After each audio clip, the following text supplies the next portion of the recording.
Le NOCA, c'est un projet de développement de condominium en 3 phases, avec un grand éventail de superficies, des micro-condos au penthouse. Pourquoi avoir appelé le projet NOCA?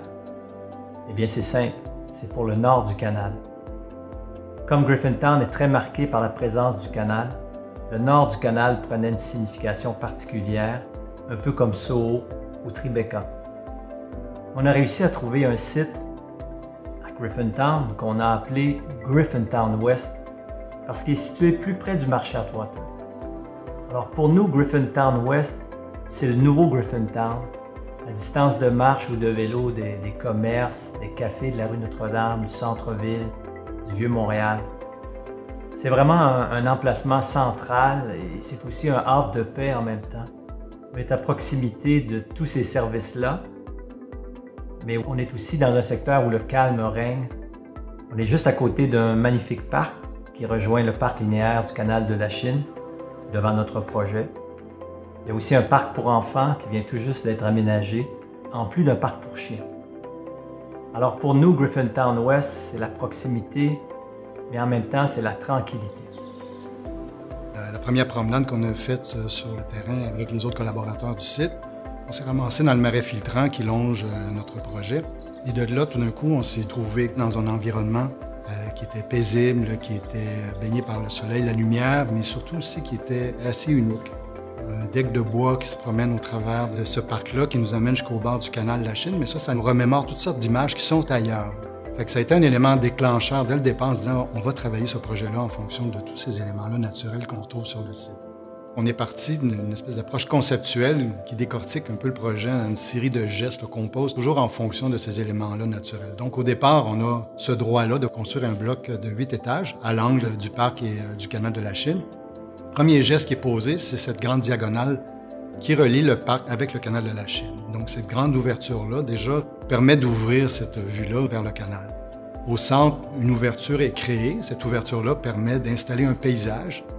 Ensuite, une série d'incurvations au niveau des parois de l'immeuble crée des espaces extérieurs, ouvre le projet sur les vues qui sont disponibles sur le site. Entre autres, dans l'optique de ne pas créer une linéarité un peu monotone, donc le projet creuse vers l'intérieur, crée son propre espace de vie, si on veut, pour les gens qui vont habiter dans cette portion-là du projet.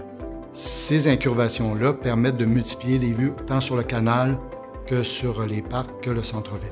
Ce qui est intéressant aussi avec cette vue-là, c'est qu'elle correspond exactement avec la course du soleil. Donc, on imagine le matin le soleil qui rentre de l'est vers l'ouest par le canal de la Chine. Donc, le soleil rentre à l'intérieur de notre projet. Et au coucher le soir, par le parc Bazin, le soleil repénètre à l'intérieur du projet. À la fin, on parlait tantôt de cette impression-là qui était sortie de notre promenade dans le parc du marais filtrant, mais notre idée, c'est de tirer cet élément-là de parc et de l'amener à l'intérieur de notre projet. Donc, ça définit une première couche au niveau du paysage, qui va devenir le tapis sur lequel va s'installer la phase 3, la phase finale du projet, qui est l'élément un peu plus isolé, si on veut, du projet. Les projets sont toujours en noir et blanc au départ. La couleur n'est pas un élément déterminant. On travaille plus les formes, on travaille un peu plus le rapport du projet avec le paysage.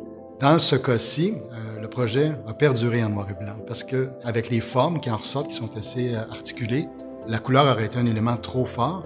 Et aussi, c'est un élément qui aurait été à l'encontre des éléments de paysage qu'on voulait mettre en valeur à l'intérieur du projet. Il faut se fier à ces intuitions comme ça, puis ensuite, il faut les nourrir avec notre sensibilité.